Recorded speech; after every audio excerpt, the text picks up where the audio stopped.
Assalamualaikum warahmatullahi wabarakatuh. Perkenalkan, nama saya Putri Mardisi dengan NIM 23022028 dari Prodi PG PAUD. Di sini saya akan menjelaskan lanjutan dari materi minggu kemarin, yaitu administrasi peserta didik.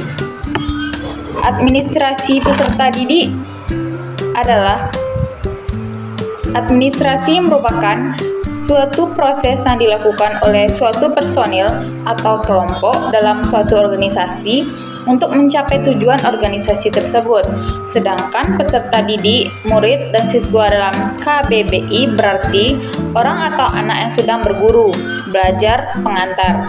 Jadi, administrasi peserta didik adalah suatu proses yang dilakukan oleh suatu personil atau kelompok dalam upaya mengelola dan mengatur peserta didik agar peserta didik atau siswa untuk mencapai tujuan pendidikan.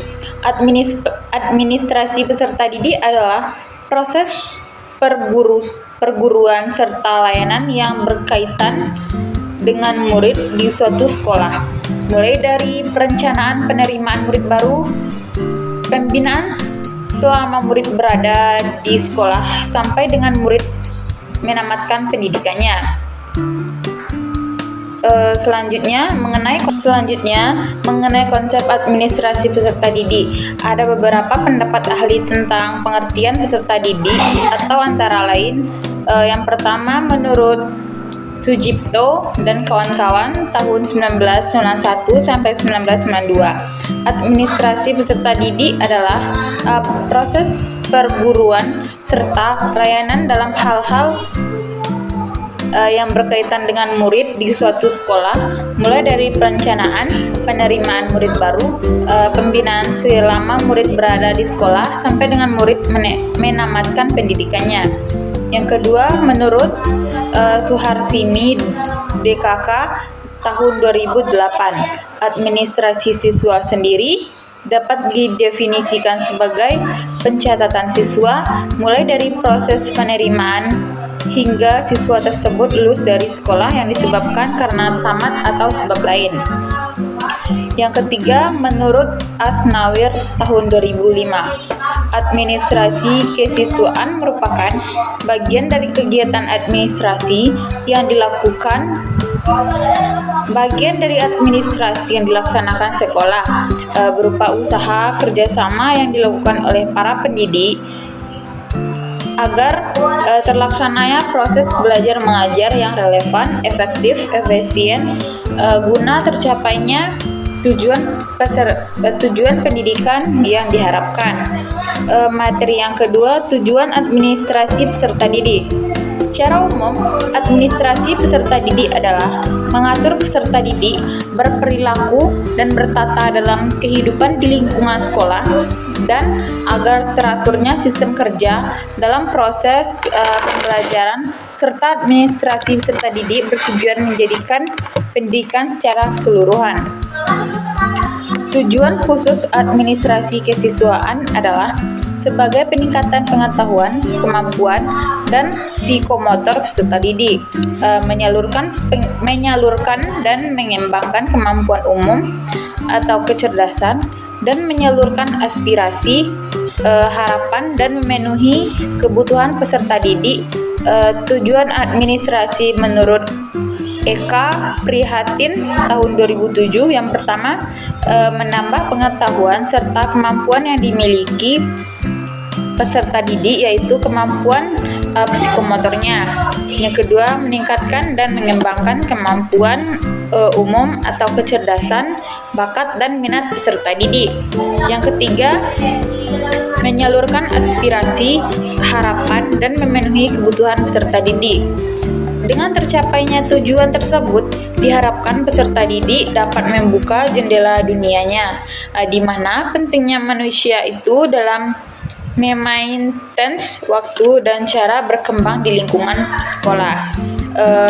Pendapat para ahli tentang tujuan dari administrasi peserta didik menurut M. Shikno dalam Asnawir tahun 2005, yaitu menambahkan kepada peserta didik bagaimana cara aturan dan pengelolaan sekolah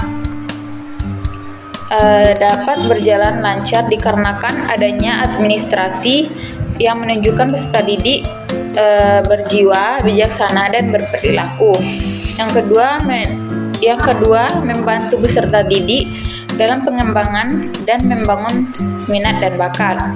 Yang ketiga, membantu peserta didik berkreasi dan berimajinasi dalam melahirkan karya-karyanya.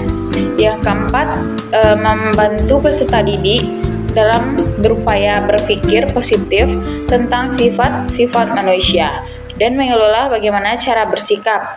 Materi selanjutnya, yang ketiga, materi selanjutnya proses administrasi peserta didik. Kegiatan yang dilaksanakan dalam rangka administrasi peserta didik dibagi menjadi 3 tahapan. Yang pertama, kegiatan awal tahun pelajaran. Kegiatan awal tahun pelajaran yang dilaksanakan setiap sekolah adalah melaksanakan penerimaan murid baru. Yang kedua, selama tahun pelajaran. Kegiatan atau langkah lebih lanjut setelah murid diterima di sekolah adalah membina murid tersebut sehingga berkembang kemampuannya secara maksimal sesuai dengan tujuan sekolah. Pembinaan murid dilakukan agar murid mengenal lingkungan tempat belajar mereka. Yang ketiga, akhir tahun pelajaran. Adapun kegiatan pada akhir tahun pelajaran adalah pelaksanaan ujian nasional dan ujian akhir semester. Materi selanjutnya, peran guru dalam administrasi peserta didik. Siswa merupakan salah satu subsistem yang penting dalam sistem pengelolaan pendidikan di sekolah menengah. Administrasi peserta didik dilakukan agar transportasi siswa menjadi lulus yang dikehendaki oleh tujuan peserta pendidik yang ditetapkan dapat berlangsung secara efektif dan efisien. Administrasi peserta didik merupakan proses pengurusan segala hal, lebih banyak berperan secara tidak langsung di antara peran guru dalam pengelolaan murid. Yang pertama, guru dapat dilibatkan dalam penerimaan murid baru dengan menunjuk mereka sebagai panitia penerimaan yang dapat melaksanakan tugas-tugas teknis mulai dari pencatatan penerimaan sampai dengan pelaporan pelaksana tugas. Yang kedua, peranan yang besar dalam masa orientasi dipegang oleh guru kelas 1 di samping kepala sekolah. Tugas guru adalah membuat murid dapat lebih cepat beradaptasi dengan lingkungan sekolah. Peran guru dalam hal ini sangat penting karena kekeliruan dalam orientasi dapat. Yang ketiga, untuk pengaturan kehadiran murid di kelas, guru pun mempunyai andil yang besar.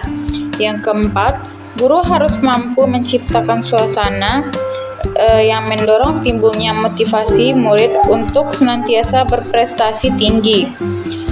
Yang kelima, guru juga berperan besar dalam menciptakan disiplin sekolah atau kelas yang baik, karena di sekolah merupakan masa pembentukan disiplin yang sangat menentukan untuk masa selanjutnya. Untuk membuat murid disiplin, guru diharapkan mampu menjadi contoh dan memberi contoh atau teladan bagi murid-muridnya. Adapun menurut Sutisna tahun 1991, peran guru dalam administrasi pendidikan adalah yang pertama, mendata dan menyeleksi siswa baru. Yang kedua, melaksanakan dan menyelenggarakan pembelajaran. Yang ketiga, mengatur dan mengontrol kehadiran siswa. Yang keempat, melakukan dan menerapkan uji kompetensi akademik atau kejujuran. Yang kelima, membantu dan melaksanakan bimbingan karir serta penelusuran lulusan peserta didik. Menurut Suryo Subroto tahun 2004, peran guru dalam administrasi peserta didik adalah sebagai panitia penyeleksi penerimaan siswa baru, berperan dalam memudahkan siswa beradaptasi dengan lingkungan sekolah, mencatat dan mengontrol kehadiran siswa, melakukan uji kompetensi, menciptakan suasana yang menimbulkan motivasi siswa, menciptakan disiplin sekolah atau kelas yang baik, dan melaksanakan bimbingan karir serta penelusuran lulusan. Kesimpulan dari materi yang telah saya baca, administrasi peserta didik adalah proses pengurusan serta layanan dalam hal-hal yang berkaitan dengan murid di suatu sekolah, mulai dari perencanaan, penerimaan murid baru, pembinaan selama murid peserta berada di sekolah, sampai dengan murid menamatkan pendidikan. Administrasi peserta didik dilaksanakan melalui upaya menciptakan suasana yang kondusif untuk terjadinya proses belajar yang efektif. Tujuan khusus dari administrasi kesiswaan adalah sebagai peningkatan pengetahuan, kemampuan, dan psikomotor peserta didik,